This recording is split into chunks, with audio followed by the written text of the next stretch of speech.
하나님, 저희가 이곳에 있습니다. 하나님 임재를 경험하길 원합니다.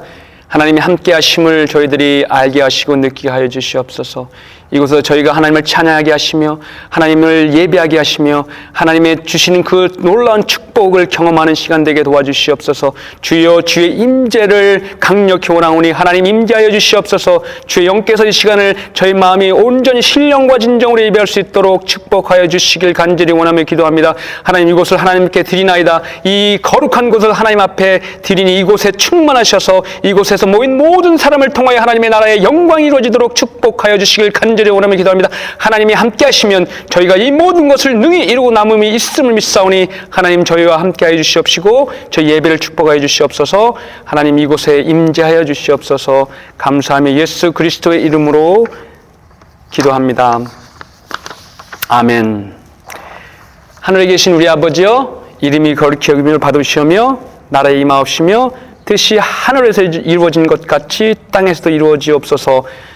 오늘 우리에게 일용할 양식을 주옵시고 우리가 우리에게 죄 지은 자를 사하여 준 것 같이 우리 죄를 사하여 주옵시고 우리를 시험에 들게 하지 마옵시며 다만 악에서 구하옵소서. 대개 나라와 권세와 영광이 아버지께 영원히 있사옵나이다. 아멘. 오늘 성경의 말씀은 요한복음 4장 1절 9절에서 또한 16절 19절에서 하시는 하나님의 말씀을 나누도록 하겠습니다. 예수께서 제자를 삼고 세를 베푸신 것이 요한보다 많다 하는 말을 바리새인들이 들은 줄을 주께서 아신지라. 예수께서 친히 세를 베푸신 것이 아니요 제자들이 베푼 것이라. 유대를 떠나 다시 갈릴리로 가실새 사마리아를 통과해야 하는지라. 사마리아에 있는 수가라 하는 동네에 이르러 야곱이 그 아들 요셉에게 준 땅이 가깝고 거기 또 야곱의 우물이 있더라. 예수께서 길 가시다가 피곤하여 우물 곁에 그대로 앉으시니 때가 6시쯤 되었더라. 사마리아 여인 한 사람이 물을 길으러 왔음에 예수께서 물 좀 달라 하시니 이는 제자들이 먹을 것을 사러 그 동네에 들어갔음이로라. 사마리아 여자가 이르되 당신은 유대인으로서 어찌하여 사마리아 여인 나에게 물을 달라 하시나이까 하니 이는 유대인이 사마리아인과 상종하지 아니함이로라. 이르시되 16절에서 19절입니다. 이르시되 가서 내 남편을 불러오라. 여자가 대답하여 이르되 나는 남편이 없나이다. 예수께서 이르시되 내가 남편이 없다 하는 것이 옳도다. 너에게 남편이 5이 있었고 지금 있는 자도 내 남편이 아니니 내 말이 참되도다. 여자가 이르되 주여 내가 보니 선지자로소이다. 아멘. 이것이 하나님의 말씀입니다. 오늘 이 말씀을 통해서 하나님께서 저에게 주시는 큰 은혜와 큰 깨달음이 있기를 제 예수 그리스도의 이름으로 축원합니다.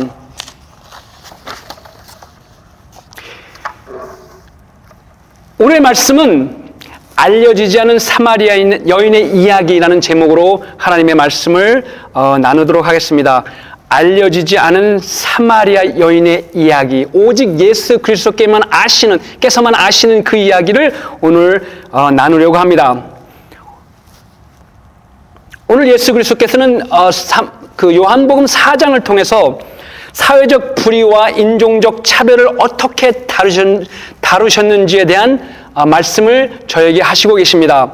사회적 불의와 인종적 차별 문제는 역사 전반에 걸쳐 세대와 모든 나라를 통해 존재해 왔습니다. 심지어 예수 그리스도의 새 시대에서도 이 문제는 가장 큰 사회적 문제 중에 하나였습니다. 그래서 예수님께서는 요한복음 4장에서 그리스도인들이 이러한 문제를 어떻게 해결하고 어떻게 다루어야 하는지에 대한 해답을 제시하고 계십니다. 오늘 이 말씀을 통해서 저희가 하나님이 또한 예수 그리스도께서 저에게 하시는 말씀을 들으시는 시간 되기를 원합니다. 갤럽에서 2003년 미국인들이 주목해야 할 가장 큰 사회적 문제가 무엇인지에 대한 설문조사를 실시하였습니다. 21%의 사람들이 정부 리더십이 부족했을 때 그것이 큰 문제가 된다는 것을 첫 번째로 지목했습니다. 또한 인플레이션, 이민 문제, 전반적인 경제 문제 순으로 그들은 대답했습니다.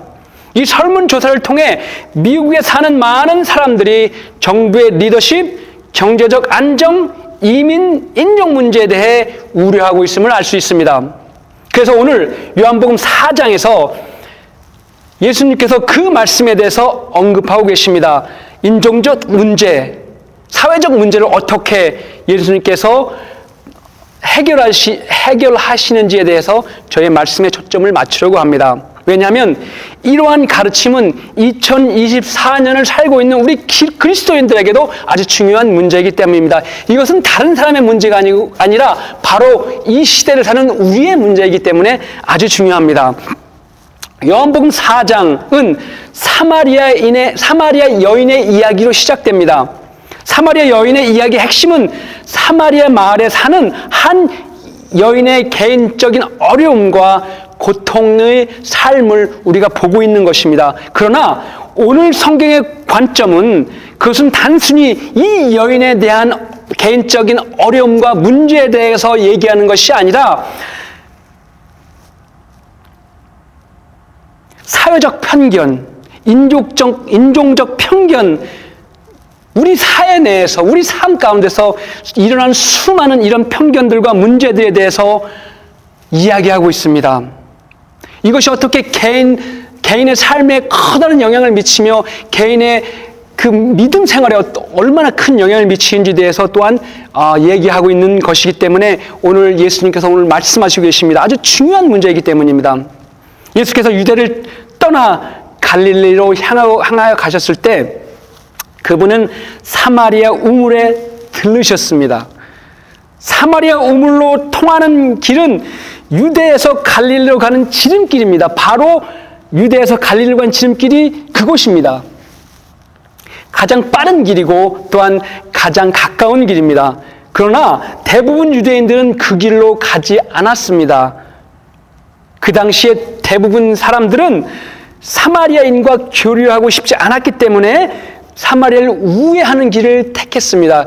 그래서 여리고로 가서 다시 요단강을 건너서 그곳 다시 북쪽으로 가서 다시 요단강을 건너 갈릴리로 가는 그 길을 택한 것입니다. 무려 3배에서 4배 아주 길게 걸리는 길을 돌아서 우회하는 길로 갔다는 것입니다. 왜 그랬겠습니까? 그들은 사마리아인들과 상종하기를 원치 않았기 때문입니다.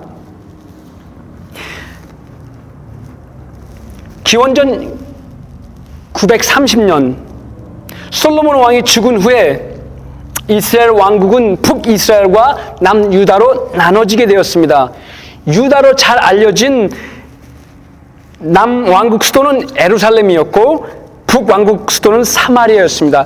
한 나라에 2개의 수도가 존재하고 있었던 것입니다. 불행하게도 기원전 722년 아시리아 제국이 북이스라엘을 정복하고 마는 사태가 발생했습니다. 아시리아는 현재 시리아와 이라크 북부 지역을 지칭하는 말입니다.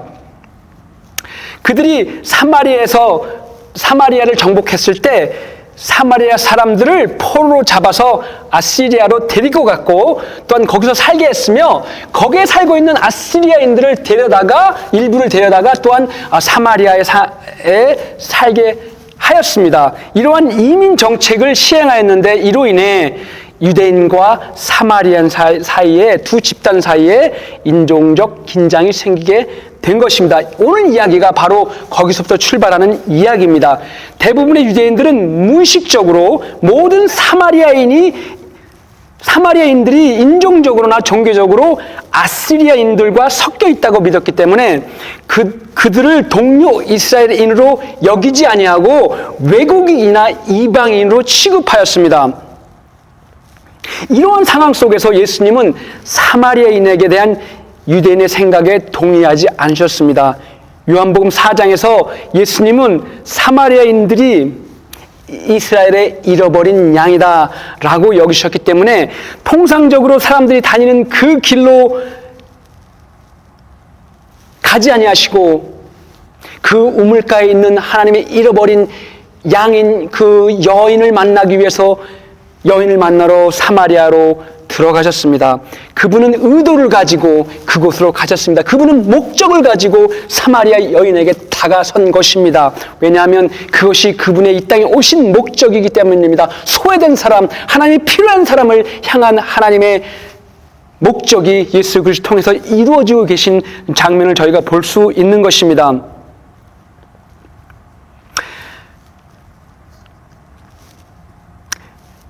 여러분 생각해 보십시오. 여러분이 싫어하는 그 사람, 바로 그 사람이 예수님이 찾고 있는 그 한 사람일 수 있다는 사실을 알아야 합니다. 마태복음 9장 21절, 12절, 13절에 보면 예수님은 건강한 사람에게 의사가 필요한 것이 아니라 병든 사람에게 필요한 것이라고 말씀하시고, 또한 나는 의인을 부르러 온 것이 아니요 죄인을 부르러 왔노라 라고 말씀하십니다. 예수님은 우리의 눈에 죄인으로 보이는 그 사람, 바로 그 사람, 그분의 눈에는 그 사람이 하나님의 사랑이 제일 필요한 사람으로 인정하십니다. 그리고 그분을 찾고 계십니다. 여러분이 싫어하는 그 사람이 바로 예수님이 찾고 있는 그 사람일 수도 있다는 사실입니다. 성경에는 남은 자 사상이 있습니다. 어떤 사마리아인들은 자신들이 10지파의 남은 자, 즉 이스라엘의 잃어버린 양으로 믿고 있었습니다. 그들 중에 많은 사람들이 하나님에 대한 믿음을 지키려고 노력했으며, 또한 그 믿는 자의 정체성을 지키기 위해 아시리아인들의 종교에 타협하지 않은 그런 사람들이 사마리아의 성에 살고 있었던 것입니다. 사마리아 여인이 바로 그 중에 한 명이었을 것입니다. 어떤 사마리아인들은 그 믿음을 지키고 살고 있었기 때문입니다. 사마리아 여인은 자신이 야곱의 자손이라고 믿으며 메시아 신앙을 기다리고 있었으며, 또한 그 신앙을 지켜왔으며, 또한 유대인들이 심지어 예수님의 제자들조차도 그녀를 이방인처럼 대했지만 그는 오직 예수님을 기다리는, 그 메시아를 기다리는 그 믿음을 지키며 그곳에 살아왔습니다. 예수님을 그것을 보셨습니다. 이 여인이 바로 하나님을 영과 진리로 찬양하기를 원하는 마음을 가지고 있구나라고 예수님은 아셨던 것입니다.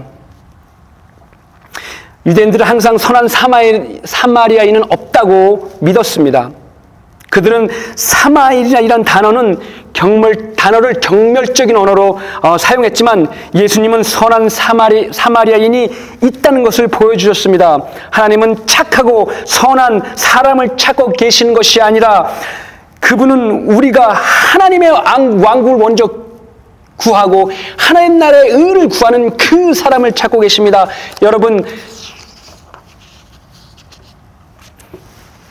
여러분이 하나님의 나라와 그 의를 찾고 계십니까? 그 사람이 바로 예수 그리스도께서 원하시는 사람입니다. 오늘 예수님의 말씀을 통해 5명의 남편을 두었다고 그 이유로 부당하게 비난을 받고 지역사회에서 버림받은 사마리아 여인에 대한 사회적 편견을 예수님께서 바로 부수시는 그런 사건이 바로 오늘의 이야기입니다. 아시다시피 5명의 남편을 두는 것은 그녀의 개인적인 선택이 아닙니다. 1세기 결혼은 가족 중심의 행사였고, 또한 종종 여인들의 가족들이 그 여인의 결혼을 결정하는 경우가 많았습니다. 결혼은 여인들의 개인적인 결정이 아니라는 사실입니다. 예를 들어 남자가 결혼했지만 아들이 없고 젊은 나이에 죽었다면 그 남자의 형제는 홀로 된 그 여인과 결혼해야 했습니다. 왜냐하면 그것이 당시 풍속이었고 문화였기 때문입니다. 고대 이스라엘에는 참 전쟁이 많았습니다. 기근이 많았고 질병이 많았기 때문에 어떤 사람들은 결혼했지만 일찍 남편을 잃는 경우도 수다했습니다. 또한 어떤 사람은 결혼했지만 남편이 전쟁터로 끌려가 죽음을 당하고 돌아오지 않는 경우도 많았습니다. 또 어떤 사람은 배고픔으로 남편을 잃는 이런 경우도 참 많았습니다. 그녀의 이전 사마리아 연인의 이전 5번의 결혼이 이런 식으로 끝났을 가능성이 있는 것입니다. 또 만일 그녀가 또 이혼을 해서 남편과 헤어졌다면 우리는 생각해야 됩니다. 이혼을 요구할 권한은 전적으로 남편 쪽에 있었기 때문에 남편이 이혼 증서를 발급하면 여인의 동의 없이 이혼이 이루어질 수 있었습니다. 그렇기 때문에 이혼조차도 그녀의 잘못이 아닐 가능성이 매우 높습니다. 이와 같이 예수님께서는 일반 사람들이 보지 못하는 그 사마리아 여인의 삶을, 그 속사정을 속속히 알고 계셨기에 그분은 그를 찾아갔습니다. 그리고 그와 함께 많은 이야기를 나누시며 그 여인을 그 속박과 편견으로부터 자유케 하십니다. 이것이 예수 그리스도가 오신 이유입니다. 편견과 속박과 어려움으로부터 자유케 하시는 하나님의 능력, 그것이 예수 그를 통해서 오늘 이 시간도 저희와 함께 하시는 것을 믿으시기 바랍니다. 이것이 사마리아 여인의 알려지지 않은 이야기입니다. 그녀가 5번 결혼한 이유는 그럴 만한 이유가 있습니다. 이것은 그녀의 잘못이 아닙니다. 또한 그녀는 그 타민족의 종교 속에서도 그녀는 메시아 사상을 지키고 자기가 야곱의 자손이라는 것을, 그런 믿음을 지키고 살았던 여인입니다. 그러나 다른 사람들이 인정해 주지 않았기 때문에 그녀는 그렇지 않은 사람으로 여김을 받았던 것 뿐입니다. 그러나 예수님은 그 본질을 꿰뚫으시고 그 여인의 마음을 아셨기에 오늘 여인을 자유케 하시는 것입니다. 유대인과 사마리아인은 한 나라로 살았지만 두 갈래로 나누어져 있었습니다. 그 결과로 그들은 서로 소통조차 거부하며 서로 미워하고 서로 적대하는 이런 생활을 하고 있었습니다. 서로를 비난했습니다. 그러한 상황에서 예수 그리스도께서 선택하신 방법은 바로 서로를 이해하는 방법은 와서 대화하자. 와서 대화해 보아라. 와서 알아보아라. 와서 정말 문제가 무엇인지 이야기해 보아라. 이것입니다. 여러분 삶 가운데 다른 사람과의 관계에서 어려움을 겪고 있고 또한 다른 사람들을 미워하는 상황이 생겼다면 진실로 해결하고 싶다면 그분과 만나셔야 합니다. 그리고 열린 마음으로 대화해보고 왜 그런 일이 생겼는지를 정확히 알아보아야 합니다. 이것이 예수 그리스도께서 모든 그리스도인들에게 가르치시는 말씀의 핵심입니다. 와서 들어보아라. 모든 그리스도인들을 향한 예수 그리스도의 가르침은 바로 다른 사람을 임의로 판단하지 말고 겸손한 태도로 서로의 이야기를 경청하고 또한 그 마지막 판단은 하나님께 맡기라입니다. 하나님께서 그리스도인들의 세상적 기준과 자신의 도덕성 또는 정치적 선택에 따라 사람들을 판단하라고 부르신 것이 아닙니다. 하나님은 항상 우리가 하나님의 나라와 그분의 의를 우선시하는 사람이 되기를 원하시며 동시에 하늘나라의 가치를 지키는 그분의 자녀들이 되기를 원하십니다. 하늘나라의 가치를 먼저 지키고 먼저 생각하고 먼저 지키십시오. 하늘나라의 가치가 무엇입니까? 하나님을 사랑하고 사람들을 섬기는 것입니다. 이것이 예수 그리스도께서 말씀하신 하나님 나라의 가치인 것입니다. 그것을 예수님은 우리에게 말씀하십니다. 그 일을 하라고 말씀하고 계신다는 사실입니다. 예수 그리스도께서 우리에게 요구하신 건강한 그리스도인의 가치를 지키는 3가지 영적 태도를 마지막으로 말씀하셨습니다. 3가지 그리스도인들이 지켜야 할 영적 태도. 첫째, 예수께서 우물가에 들러 사마리아 여인을 만난 것은 우연이 아닙니다. 예수님은 이 목적을 가지고 그 여인 앞으로 오셨습니다. 그리스도인들의 삶에는 우연일은 없습니다. 만약에 예수님께서 여러분을 찾아오셨다면 그것은 우연이 아닙니다. 만약에 예수님께서 말씀으로 여러분의 마음을 터치하셨다면 그것은 우연이 아닙니다. 만약에 어떤 사람이 여러분에게 하나님의 말씀을 전하고 있다면 그것은 우연이 아닙니다. 이것은 하나님의 필연이며 하나님의 계획이며 하나님이 예수 그리스도를 통해서 우리에게 하시는 것이라는 것을 알아야 합니다. 예수님께서 사마리아 여인에게 들린 것은 우연이 아니라 그분의 계획이셨습니다. 그 계획을 가지고 그분은 여인에게 찾아오셨고 여인을 그 고통과 그 오해로부터 그 속박으로부터 자유를 허락해 주신 것입니다. 하나님께서 여러분을 향한 계획이 있으십니다. 그 계획은 여러분이 바로 그리스도 안에서 선한 영향력을 미치는 그리스도인이 되기를 원하십니다. 이것이 그리스도께서 여러분을 찾아오신 분명하고 정확한 이유인 것입니다. 예수 그리스도와 함께 하나님의 사랑과 하나님의 은혜를 다른 사람들과 나누시기를 예수 그리스도의 이름으로 축원합니다. 둘째, 모든 그리스도인은 예수 앞에서 예배자로 설 때 숨김 없이 정직해야 합니다. 모든 그리스도인들의 삶은 정직해야 하지만 특별히 우리가 예수 그리스도 앞에 섰을 때, 우리가 하나님 앞에 예배자로 섰을 때 그만큼은 정직해야 한다는 것입니다. 가리는 것이 없어야 됩니다. 감추는 것이 없어야 한다는 것입니다. 16절, 19절에 보면 예수님은 그 여인에게 가서 내 남편을 불러오라라고 말씀하셨습니다. 하지만 그녀는 저는 남편이 없습니다 라고 대답했습니다. 그러자 예수님은 내가 5명의 남편이 있었고 지금 함께 사는 남자는 내 남편이 아니다 라고 말씀하셨습니다. 굉장히 충격적이고 부끄러운 이야기가 될 수도 있습니다. 그때 그녀는 정직하게 이렇게 고백합니다. 선생님, 당신 말이 옳습니다.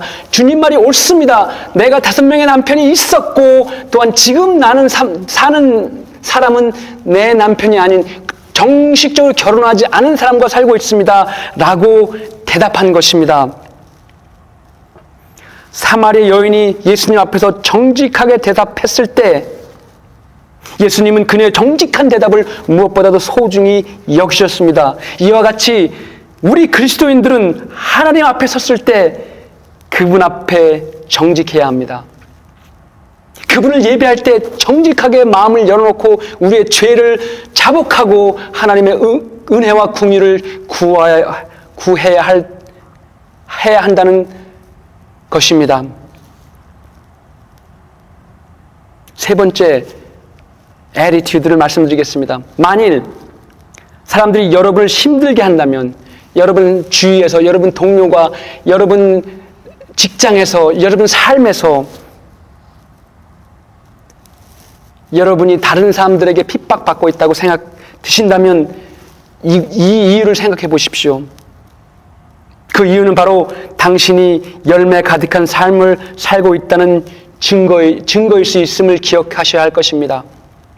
여러분이 이유 없이 핍박받는다면, 여러분이 이유 없이 미움을 받는다면 그 이유는 바로 여러분이 온전한 삶으로 하나님께 드려주고 있다는 사실일 수도 있습니다. 예를 들어 보겠습니다. 여러분이 혹시 바나나 나무에 있는 원식을 통해 바나나를 공짜로 얻는 방법을 알고 계십니까? 공짜 바나나. 저는 알고 있습니다. 만일 여러분이 공짜 바나나를 원하신다면 원숭이가 바나나 나무에 앉아있을 때 그 원숭이에게 돌을 던져야 합니다. 왜냐하면 원숭이가 당신이 던진 돌을 맞고 당신에게 또 돌을 던지려고 돌을 찾겠지요. 그러나 만약에 돌을 찾지 못했다면 원숭이는 바나나를 따서 당신에게 던질 것입니다. 그것이 여러분 프리 바나나, 공짜 바나나를 얻는 방법입니다. 이것이 그냥 재미있는 이야기일 수도 있지만 여기에는 영적 진리가 숨어져 있기 때문에 제가 이 말씀을 여러분 앞에 드리는 것입니다. 사람들이 여러분에게 돌을 던질 때 그 이유는 여러분이 좋은 열매가 가득한 나무이기 때문입니다. 여러분이 좋은 영적 열매를 주렁주렁 매달고 있는 나무이기 때문에 사람들은 당신에게 돌을 던지는 것입니다. 그들은 여러분에게 많은 열매가 있음을 보았기에 그것을 얻으려고 돌을 던지는 것입니다. 그럴 때 여러분은 그들에게 돌을 다시 던져 여러분의 수준을 그 사람들의 수준으로 낮추지 마시기 바랍니다. 무슨 말이냐면 여러분들이 그들이 여러분을 비난했다면 여러분이 그들에게 똑같은 것을 비난하지 말라는 말입니다. 그들이 여러분에게 욕을 한다면 여러분은 선한 말로 되갚아 주어야 한다는 것입니다. 그것이 여러분의 수준을 하나님의 수준에서 지킬 수 있는 방법이기 때문입니다. 도리어 그들에게 여러분의 영적 열매를 던져서 그 영의 씨앗이 그들의 삶에 영향을 주도록 하시기 바랍니다. 다른 사람이 여러분을 비난할 때 여러분은 하나님은 당신을 사랑하십니다. 하나님은 당신을 복주실 것입니다 라고 영적인 말로 되갚아 주시기 바랍니다. 그러면 그 말씀이 그의 삶을 그들의 삶을 바꿀 수 있기 때문입니다. 그러면 그 복이 바로 여러분의 복이 되기 때문입니다. 이것이 하늘나라의 영적 질서입니다. 여러분을 통해서 어떤 사람이 열매를 맺는다면 그 열매는 바로 당신이 열매로 여김을 받기 때문입니다. 이것이 사마리아 여인의 이야기를 통한 예수 그리스도의 진리의 말씀입니다. 그것이 오늘 성경을 통해서 저에게 주어진 말씀이십니다. 여러분이 아주 건강한 그리스도인이 되기를 원하십니까? 아주 열매 맺는 그리스도인 되기를 원하십니까? 아주 영향 있는 그리스도인 되기를 원하십니까? 이 세 가지 영적 태도를 유지하십시오. 여러분은 예수님께서 여러분의 행하신 모든 것은 우연이 아닙니다. 또한 여러분이 하나님 앞에 설 때는 정직해야 합니다. 만일 여러분이 고난받고 있다면, 다른 사람들이 여러분을 괴롭히고 있다면 여러분은 좋은 것으로 그들에게 되갚아 주어야 한다는 것입니다. 이 세 가지 영적 태도가 여러분의 삶을 풍요롭게 할 것입니다. 하나님께서 여러분의 복을 주시길 원합니다. 기도하겠습니다. 하나님, 오늘 예수 그리스도의 말씀을 통해서 저희가 어떻게 어려움을 받을 때 어떻게 이 어려움을 해결해야 되는지를 깊이 배웠습니다. 오늘 배운 말씀 중에서 세 가지 잊지 않고 저의 삶 가운데서 지켜나가게 하옵소서. 예수 그리스도께서 우리에게 주시는 복은 우연이 아니라 그분이 우리를 사랑하신 증표로 알게 깨닫게 하시고, 다른 사람들이 저희들을 비난할 때 저희들이 정말 그들을 비난하지 않고 좋은 말로, 영적인 말로 대갚아주는 이런 삶을 살게 해 주시옵시며, 우리가 어려움을 당할 때 하나님 앞에 예비하며 주님의 은혜를 기대하는 삶을 살게 하옵소서. 감사하며 예수 그리스도의 이름으로 기도합니다. 아멘.